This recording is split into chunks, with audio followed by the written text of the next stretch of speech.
സിനുജി നമസ്കാരം.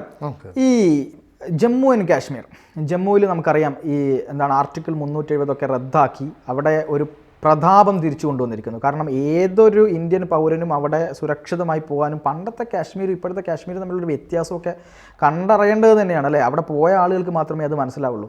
ഇപ്പോൾ കേന്ദ്ര സർക്കാർ പുതിയ സുപ്രീം കോടതിയുടെ നിർദ്ദേശവും കാര്യങ്ങളൊക്കെ വെച്ചുകൊണ്ടെല്ലാം തെരഞ്ഞെടുപ്പ് കമ്മീഷനൊക്കെ കൂടിയാലോചിച്ചുകൊണ്ട് എനിക്ക് തോന്നുന്നു സെപ്റ്റംബർ 18 മുതൽ ഒക്ടോബർ 1 വരെ 3 ഘട്ടമായിട്ട് കാശ്മീരിൽ തെരഞ്ഞെടുപ്പ് നടക്കാൻ വേണ്ടി പോവുകയാണ്. അവിടെ BJP അവിടെ ആളുകളെയൊക്കെ ഓരോ രാഷ്ട്രീയ പാർട്ടികളും അവിടെ ആളുകളെ കൃത്യമായി നിയോഗിച്ചിരിക്കുന്നു, ഇലക്ഷൻ പ്രവർത്തനങ്ങളൊക്കെ ആരംഭിച്ചിരിക്കുന്നു. അപ്പോൾ ഇങ്ങനെ അവിടെ ഒരു പൊതു തെരഞ്ഞെടുപ്പ് നടക്കാൻ പോകുന്ന സാഹചര്യത്തിൽ ഇപ്പോൾ പാകിസ്ഥാൻ, അതുപോലെ തന്നെ ബംഗ്ലാദേശിലൊരു അട്ടിമറി സംഭവിച്ചു, അതുപോലെ തന്നെ പാകിസ്ഥാനുണ്ട്. ഇത്തരം ആളുകളെല്ലാം കൂടെ ചേർന്നുകൊണ്ട് അല്ലെങ്കിൽ തന്നെ ഈ കാശ്മീരിനെ എങ്ങനെയെങ്കിലും പിടിക്കുക എന്നാണല്ലോ ഇവരുടെയൊക്കെ ഉദ്ദേശം. ഈ ഒരു തെരഞ്ഞെടുപ്പ് എങ്ങനെയെങ്കിലും അട്ടിമറിക്കുക, അതുവഴി കേന്ദ്ര സർക്കാരിനുള്ള ഒരു വലിയ ബുദ്ധിമുട്ടുണ്ടാക്കുക തുടങ്ങിയ ഒരുപാട് അജണ്ടകൾ ഇതിൻ്റെ പുറകിലുണ്ട് എന്ന് കേൾക്കുന്നുണ്ട്. അപ്പോൾ അത്തരത്തിലൊരു സാധ്യതയ്ക്ക് അവരൊരു നീക്കം നടത്തുന്നുണ്ടോ?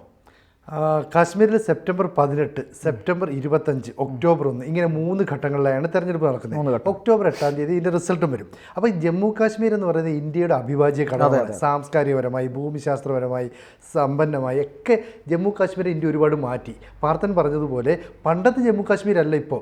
ഇന്ത്യക്ക് പുറത്തു നിന്ന് നടക്കുന്ന നിരവധി വിനോദസഞ്ചാരികൾ ജമ്മു കാശ്മീരിലേക്ക് വരുന്നു. അങ്ങനെ ഒരു ജമ്മു കാശ്മീരാക്കി മാറ്റാൻ സാധിച്ചത് നരേന്ദ്രമോദി സർക്കാരിൻ്റെ നേതൃത്വത്തിലുള്ള ഒരു ഭരണത്തിൻ്റെ ഫലമായിട്ടാണ്. നേരത്തെ സൂചിപ്പിച്ചതുപോലെ ആർട്ടിക്കിൾ 370 മാറ്റിയതിന് ശേഷം ഈ കാശ്മീർ അവിടെ ഇതുപോലെ നിലനിൽക്കില്ല, അവിടെ സംഘർഷ ഭൂമിയായി മാറും, അവിടെ പൊട്ടിത്തെറിക്കും, ആനയാണ് ഊനയാണെന്നൊക്കെ പറഞ്ഞതൊക്കെ വെറുതെയായി. വളരെ കൃത്യമായി ഇന്ത്യൻ സൈന്യം, ഇന്ത്യൻ ഭരണകൂടം ഇടപെട്ട് ശാന്തമായി ഈ പറയുന്ന ജമ്മു കാശ്മീരിനെ മുന്നോട്ട് കൊണ്ടുപോകാൻ സാധിച്ചു. അപ്പോൾ ജമ്മു കാശ്മീരിലെ ജനങ്ങളെ അല്ലെങ്കിൽ അവിടുത്തെ യുവാക്കളെ ഈ ആയുധം അണിയിക്കാൻ, അവർ കമ്പും കല്ലുമൊക്കെ ആയിട്ട് വന്ന് സൈന്യത്തിന് നേരെ ആക്രമണം നടത്തിയതൊക്കെ ഈ കാശ്മീരിന് പ്രത്യേക പദവി ഉണ്ടായിരുന്നപ്പോഴാണ്. അതാണ് ഇന്ത്യ എടുത്തു മാറ്റിയത്. അതിനുശേഷം ഏതാണ്ട് ഒരു പതിറ്റാണ്ടിന് ശേഷമാണ് ജമ്മു കാശ്മീരിൽ ഇലക്ഷൻ നടക്കുന്നത്. 2014 ഒടുവിൽ നടന്നത്. അപ്പോൾ 2014 ശേഷം 2024 ഈ ഇലക്ഷൻ നടക്കുമ്പോൾ 90 സീറ്റുകളിലേക്കാണ് മത്സരം. അതിൽ 43 സീറ്റ് എന്ന് പറയുന്നത് ജമ്മുവിലാണ്, 47 സീറ്റ് കശ്മീരിലുമാണ്. അപ്പോൾ ഈ 2 സീറ്റ് 3 ഘട്ടങ്ങളിലായി തെരഞ്ഞെടുപ്പ് വളരെ സമാധാനപൂർണ്ണമായി നടത്താൻ വേണ്ടി ഇന്ത്യ എല്ലാ ഒരുക്കങ്ങളുമൊക്കെ അവിടെ നടത്തി. ഇതിനിടയിൽ കേൾക്കുന്നതാണ് പാകിസ്ഥാൻ ഭീകരർ ചിലർ ഇവിടെ നുഴഞ്ഞു കയറും, എന്നിട്ട് ഈ ജമ്മു കാശ്മീരിലെ തെരഞ്ഞെടുപ്പിനെ അട്ടിമറിക്കും. അവർക്ക് എല്ലാ കാലത്തും ഈ തെരഞ്ഞെടുപ്പ് നന്നായി പോകരുത്, ഒരു രാജ്യം നന്നായി പോകരുത്, ഒരു പ്രദേശം നന്നായി പോകരുത് ഇന്ത്യയുടെ. അതാണ് പാകിസ്ഥാൻ്റെ ഒരു അജണ്ട. നമുക്കറിയാം നരേന്ദ്രമോദി സർക്കാർ 3ാം തവണയും അധികാരത്തിലേറി ആ ദിവസം വൈഷ്ണവദേവി ക്ഷേത്രം, കാശ്മീരിലെ വലിയ ക്ഷേത്രമാണ്, ആ ക്ഷേത്രത്തിലേക്ക് പോയ തീർത്ഥാടകർ സഞ്ചരിച്ച ബസ്സിന് നേരെ ആക്രമണം നടത്തി. അതിനുശേഷം ഓരോ ദിവസങ്ങളിലായി അല്ലെങ്കിൽ ഒന്നിടവിട്ട ദിവസങ്ങളിലായി അവിടെ ആക്രമണം ഉണ്ടാവുകയാണ്. അപ്പോൾ പ്രശ്നങ്ങൾ സൃഷ്ടിക്കുക എന്നുള്ളത് പാകിസ്ഥാൻ്റെ അജണ്ടയാണ്. ഇത് ഇന്ത്യ മുന്നിൽ കാണുന്നുണ്ട്. അതുകൊണ്ട് തന്നെ 2-3 ദിവസങ്ങൾക്ക് മുമ്പ് രാജ്നാഥ് സിംഗ് എന്ന് പറയുന്ന ഇന്ത്യയുടെ പ്രതിരോധ മന്ത്രി ലക്നൌവിൽ ഒരു പ്രത്യേക യോഗം വിളിച്ചുകൂട്ടി. ഈ യോഗം എന്ന് പറയുന്നത് 3 സേനയിലെയും ഉയർന്ന ഉദ്യോഗസ്ഥരെ ഉൾപ്പെടുത്തിക്കൊണ്ടാണ്.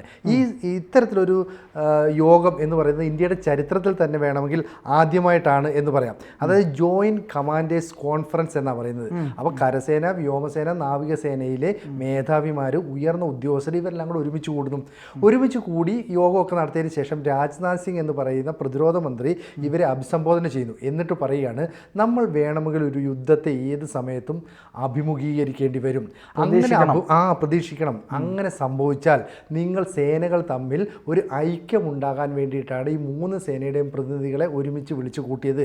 2 ദിവസമാണ് ജോയിൻറ്റ് കമാൻഡേഴ്സ് കോൺഫറൻസ് സംഘടിപ്പിച്ചത്.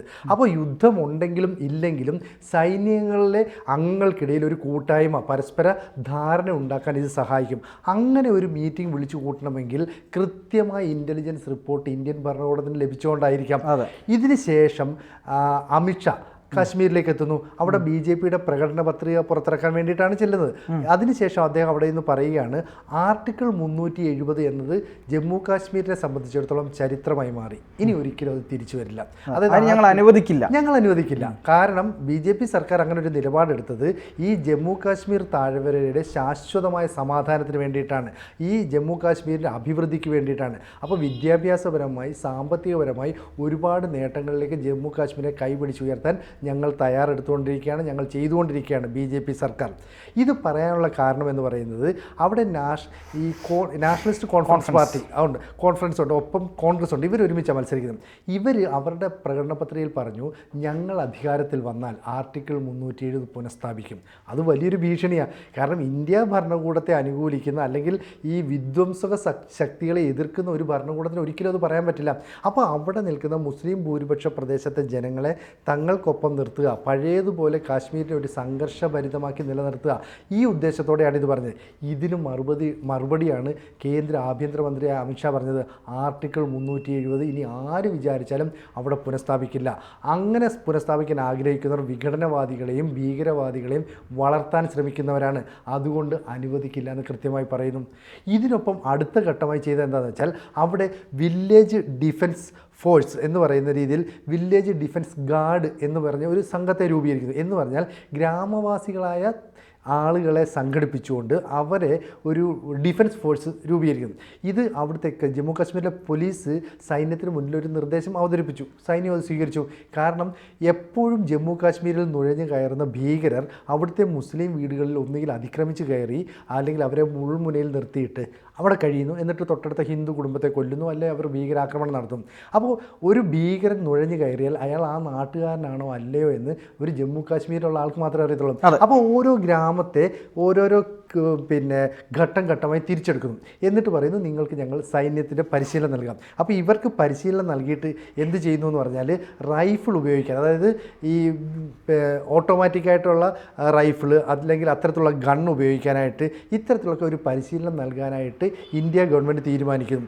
അതിൻ്റെ അടിസ്ഥാനത്തിൽ അവിടെ 600 പേർക്ക് ആദ്യഘട്ടത്തിൽ പരിശീലനം നൽകി. ഈ പരിശീലനം നൽകിയത് ഓട്ടോമാറ്റിക് റൈഫിൾ ഉപയോഗിക്കാൻ, അതുപോലെ സ്ക്വാഡ് പോസ്റ്റ് ഡ്രില്ലുകൾ നടത്താനും, എങ്ങാനും ഭീകരർ വന്നാൽ ഒരു സഡൻ അറ്റാക്ക്, അപ്പോൾ ഭീകരർ വന്നാൽ നമ്മൾ പരിഭ്രാന്തരായി പോകും, അങ്ങനെ ചെയ്യരുത് എന്നുള്ള രീതിയിലുള്ള ഒരു പരിശീലനം. ഇതിന് വേണ്ടിയിട്ട് ആദ്യം റിക്രൂട്ട് ചെയ്ത് അല്ലെങ്കിൽ സെലക്ട് ചെയ്തതെന്ന് പറഞ്ഞാൽ ഈ റിട്ടയർ ചെയ്ത പോലീസ് ഉദ്യോഗസ്ഥരുണ്ട്, റിട്ടയർ ചെയ്ത ആർമി ഉദ്യോഗസ്ഥരുണ്ട്, ഒപ്പം യുവാക്കളുണ്ട് ഭയങ്കര ഊർജ്ജസ്വലരായ. അപ്പോൾ അവരെ എല്ലാം കൂടെ ഒരുമിച്ച് കൂട്ടിയിട്ട് ഒരു 3 ദിവസത്തെ പരിശീലനം നൽകുന്നു. അത് കഴിഞ്ഞിട്ട് അടുത്ത മേഖലയിലേക്ക് ചെല്ലുന്നു. അവിടെ അതായത് ആദ്യം രജൗരിയിലാണ് ഈ 500 പേർക്ക് പരിശീലനം നൽകിയത്. അടുത്ത തവണ ദോഡയിലേക്ക് ചെന്നു, അവിടെയും ഒരു 500-600 പേർക്ക് പരിശീലനം നൽകുന്നു. അതിനുശേഷം അടുത്ത ഘട്ടത്തിലേക്ക് ചെന്നത് ഒരു 10-90 പേർക്ക്. എന്നാൽ ഏതാണ്ട് 1200-ഓളം പേർക്ക് സൈന്യം ഇത്തരം ഒരു പരിശീലനം നൽകുന്നു. ഏതെങ്കിലും ഘട്ടത്തിൽ ഈ തെരഞ്ഞെടുപ്പ് കാലത്ത് ഗ്രാമീണ മേഖലയിലേക്ക് നുഴഞ്ഞു കയറിയാൽ ഈ പറയുന്ന വില്ലേജ് ഡിഫൻസ് ഗാർഡിൻ്റെ ശ്രദ്ധയിൽപ്പെടും. അവരൊന്നുകിൽ ഇവരെ കൈകാര്യം ചെയ്യും, അല്ലെങ്കിൽ സൈന്യത്തെ അറിയിക്കും. അത് വലിയൊരു മുന്നേറ്റമാണ്. പിന്നെ വലിയ മുന്നേറ്റമല്ലേ, ഗ്രാമീണരെ ഉപയോഗിച്ച് അങ്ങനെ ചെയ്യുക. അപ്പോൾ അല്ല, മാത്രമല്ല സിനോജി, അവിടെ വേറൊരു കാര്യം നടന്നിട്ടുണ്ടായിരുന്നു. കാരണം എന്താ വെച്ചാൽ അവിടുത്തെ ഗ്രാമീണരിൽ അവിടുത്തെ യുവാക്കളെയൊക്കെ ഈ ഭീകരർ കടന്നു കയറിക്കൊണ്ട് അവരെ സ്വാധീനിക്കുകയും അവരുടെ മസ്തിഷ്കത്തിലേക്ക് ഈ ഒരു തീവ്രവാദം വെച്ചു കൊടുക്കുകയും എന്നിട്ട് ഇവരെ ചാവേറുകളാക്കുക, അതായത് കാശ്മീരിലുള്ള ജനതയെ തന്നെ ചാവേറുകളാക്കി പൊട്ടിത്തെറിക്കാനായിട്ട് ഉപയോഗപ്പെടുത്തും. അത് എത്രമാത്രം ക്രൂരമായിരുന്നു. ആ ഒരു സംഗതി ഈ നരേന്ദ്രമോദി വന്നതിന് ശേഷം പാടെ അവസാനിപ്പിച്ചു എന്നുള്ളത് തന്നെയാണ്. അവിടെ കൃത്യമായ ഒരു മാർഗനിർദ്ദേശങ്ങൾ കൊടുത്തു. അവിടെ ഉള്ള ജനങ്ങൾക്കിടയിലേക്ക് അവിടെ ഏറ്റവും വലിയ എനിക്ക് തോന്നിയത് അവിടെ വിദ്യാഭ്യാസ സ്ഥാപനങ്ങൾ കൂടുതലായി തുറന്നു. അതെ, അവിടെ ജോലി കൊടുക്കാൻ, അവിടെ തന്നെ ആളുകൾക്ക് ജോലി കൊടുക്കാനുള്ള സംവിധാനങ്ങൾ ഉണ്ടാക്കി. യൂസഫ് അലി അടക്കമുള്ള ആളുകൾ അവിടെ ഇൻവെസ്റ്റ് ചെയ്തു. ഇവിടെ നമുക്ക് അവിടെ പോയിട്ട് ഒരു സ്ഥലം വാങ്ങാൻ പറ്റില്ലായിരുന്നു, അവിടെ ഇൻവെസ്റ്റ്മെന്റ് നടത്താൻ പറ്റില്ലായിരുന്നു. പക്ഷേ ഇപ്പോൾ ഇന്ത്യയിലെ ഏതൊരു പൗരനും അവിടേക്ക് പോകാം, അവിടെ ഇൻവെസ്റ്റ് ചെയ്യാം, അവിടെ വീടെടുക്കാം, അവിടെ താമസിക്കാം. ഇക്കാര്യങ്ങളെല്ലാം അവിടെ കൃത്യമായി നടപ്പിലാക്കി. പിന്നെ ഇപ്പോൾ ഈ പണ്ടത്തെ പോലെ കാശ്മീരിൽ ആക്രമണം കേൾക്കുന്നില്ല, വളരെ ചുരുങ്ങിയ ആക്രമണങ്ങൾ മാത്രമാണ് നമ്മൾ കേൾക്കുന്നത്. ഇതൊക്കെ വലിയ ഒരു ഭരണത്തിന്റെ നേട്ടമെന്ന് തന്നെ നമുക്ക് പറയാം. പക്ഷെ ഇതിനെയൊക്കെ തിരിച്ചു കൊണ്ടുവരുമെന്നാണ് ഇവർ പറയുന്നത്. അത് പൊളിറ്റിക്സ് ഒക്കെ മാറ്റി വെച്ച് സംസാരിച്ചാലും ഇത് ഒരിക്കലും അംഗീകരിക്കാൻ പറ്റാത്തൊരു കാര്യമാണ്, അല്ലേ? അത് അംഗീകരിക്കാൻ പറ്റാത്ത കാര്യം. ഇപ്പോൾ ഈ വാർത്തം പറഞ്ഞ പോലെ അവിടെ വിദ്യാഭ്യാസ സ്ഥാപനങ്ങൾ വന്നു എന്നുള്ളതാണ് ഏറ്റവും വലിയ നേട്ടം. കാരണം ഇന്നലെ വരെ ഈ സൈനിക പട്ടാളക്കാരൊക്കെ സഞ്ചരിച്ച വാഹനത്തിനെതിരെ കല്ലെറിയുന്ന വിദ്യാർത്ഥികളാണ്, യുവാക്കളാണ്. അപ്പോൾ അവരെ ഒന്നും ഇതിനകത്ത് ചെയ്യേണ്ട ആൾക്കാരല്ല. നിങ്ങൾക്ക് പഠിക്കാനുള്ള സൗകര്യം ഞങ്ങൾ ഒരുക്കി തരുന്നു, വിദ്യാലയങ്ങൾ ഒരുക്കി തരുന്നു, നിങ്ങൾ പോയി പഠിക്കുക. അതിനുശേഷം ജമ്മു കാശ്മീരിൽ സ്ഥലം വാങ്ങാനും വിൽക്കാനും, അതായത് ആ സംസ്ഥാനത്തിന് പുറത്തുള്ളവർക്ക് കൂടെ അനുവാദം കൊടുത്തു. പണ്ട് അങ്ങനെ പറ്റില്ലായിരുന്നു.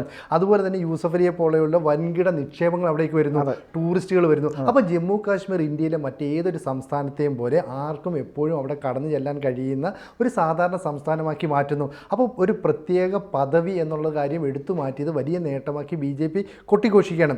അവിടേക്കാണ് ഈ ഇലക്ഷൻ അട്ടിമറിക്കാൻ, അല്ലെങ്കിൽ തെരഞ്ഞെടുപ്പ് അട്ടിമറിക്കാൻ ഈ പാകിസ്ഥാനിലെ ചില ആളുകൾ കടന്നു കയറുമെന്ന് കൃത്യമായ സൂചന സൂചനയുള്ളത്. ഇതിൻ്റെ പിന്നിൽ അമേരിക്കയുടെ സഹായം, ചില ഡീപ് സ്റ്റേറ്റിൻ്റെ അടക്കം ചൈനയുടെ സഹായമുണ്ട്, ഇതൊക്കെ ഉണ്ടാകും.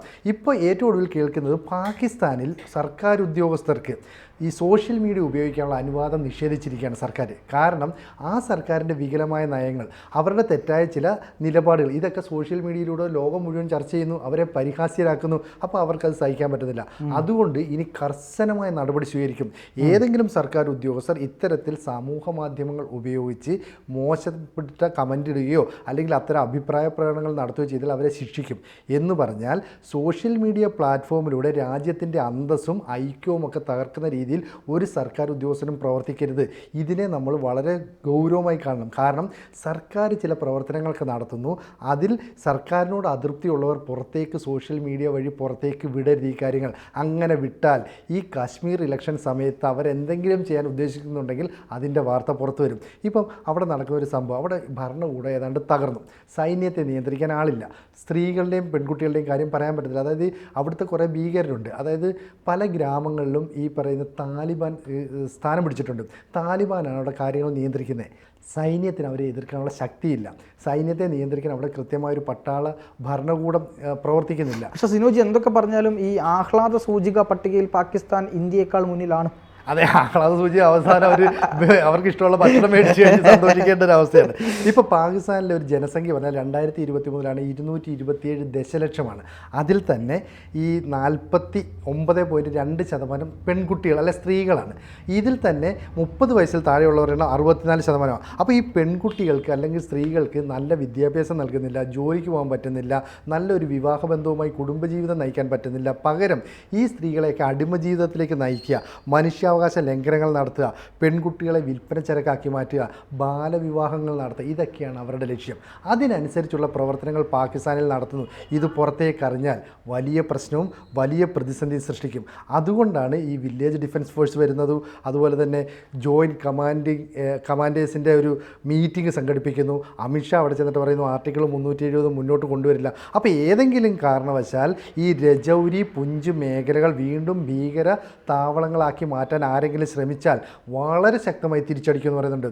2016 ഈ ഇന്ത്യയുടെ സ്വാതന്ത്ര്യത്തിൻ്റെ ഒരു ആഘോഷവേളയുണ്ടല്ലോ, ഈ ഓഗസ്റ്റ് 15, ആ സമയത്ത് ഈ മോദി ചെങ്കോട്ടയിൽ ദേശീയ പതാക ഉയർത്തിയപ്പോൾ ഈ ബലൂചിസ്ഥാൻ മേഖലയിലും പാക് അധിനിവേശ കാശ്മീരിലെ ജനങ്ങൾക്ക് അഭിവാദ്യം അർപ്പിച്ചിരുന്നു. അതാണ് ഇസ്ലാമാബാദ് വലിയ പ്രശ്നമായി മാറി. ഇസ്ലാമാബാദ് വലിയ സംഘർഷത്തിനിടയാക്കി. കാരണം അവരുടെ ആഭ്യന്തര കാര്യങ്ങളിൽ ഇന്ത്യ ഇടപെടുന്നു എന്ന് പറഞ്ഞിട്ടാണ്. പിന്നീട് ഇന്ത്യ അത്തരം കാര്യങ്ങളൊന്നും ചെയ്തില്ല. ഇപ്പോഴത്തെ പ്രശ്നം ഈ ബലൂചിസ്ഥാൻ പാകിസ്ഥാനിൽ നിന്ന് വേർപെട്ട് ഒരു രാജ്യമാകാനായിട്ട് ശ്രമിക്കുന്നു. അതിന് ഇന്ത്യയുടെ കൂടെ സഹായം വേണമെന്നാണ്. അപ്പോൾ പാകിസ്ഥാൻ്റെ സംസ്കാരമോ അവരുടെ ഭാഷയോ ശൈലിയോ ഒന്നും ബലൂചിസ്ഥാനില്ല. അപ്പോൾ ആ ബലൂചിസ്ഥാനോട് സ്വതന്ത്രമായി വരാനായിട്ട് ശ്രമിക്കുമ്പോൾ പാകിസ്ഥാൻ്റെ സാമ്പത്തിക നില കംപ്ലീറ്റ് തകരും. ഇതിനിടയിലൂടെയാണ് ഇന്ത്യയിൽ ജമ്മു കാശ്മീരിൽ നടക്കുന്ന ഈ ഇലക്ഷനിൽ കുഴപ്പമുണ്ടാക്കാൻ ശ്രമിക്കുന്നത്. അപ്പം 18, 25 ഒക്ടോബർ 1 തീയതികളിൽ നടക്കുന്ന തെരഞ്ഞെടുപ്പ് സമാധാനപരമായി നടന്നാൽ അത് പാകിസ്ഥാൻ ഇരിക്കപ്പുറതി ഉണ്ടാക്കില്ല. എങ്ങനെയും അവിടെ ഒരു പ്രശ്നം ഉണ്ടാക്കണം. അപ്പോൾ ഭീകരവാദികൾ നുഴഞ്ഞു കയറരുത്. അപ്പോൾ വില്ലേജ് ഡിഫൻസ് ഗാർഡൊക്കെ രംഗത്തേക്ക് ഇറങ്ങി അതിനെ തടയുമെന്ന് പ്രതീക്ഷിക്കാം. ഇനി ശക്തമായിട്ട് പാകിസ്ഥാൻ്റെ ഇടപെടൽ ഉണ്ടായാൽ സംഭവിക്കുന്നത് ഈ 3 സേനകളോട് ഒന്നിച്ച് എന്നിട്ട് പാകിസ്ഥാനെ വേണമെങ്കിൽ അങ്ങ് ചാമ്പലാക്കും. കാരണം കർശനമായ നിലപാടാണ്. ഭീകരവാദത്തെ ഇനി പ്രോത്സാഹിപ്പിക്കില്ല. അപ്പോൾ എന്തായാലും ഈ തെരഞ്ഞെടുപ്പിനെ അട്ടിമറിക്കാൻ ശ്രമിച്ചാൽ പാകിസ്ഥാന് കനത്ത തിരിച്ചടി നൽകുമെന്ന് ഇന്ത്യ പറയാതെ പറഞ്ഞു കഴിഞ്ഞു. അതെ, കൂടുതൽ വാർത്തകളും വിശേഷങ്ങളും നിങ്ങളിലേക്ക് എത്താൻ ABC മലയാളം സബ്സ്ക്രൈബ് ചെയ്യുക, ബെൽ ബട്ടണും അമർത്തുക.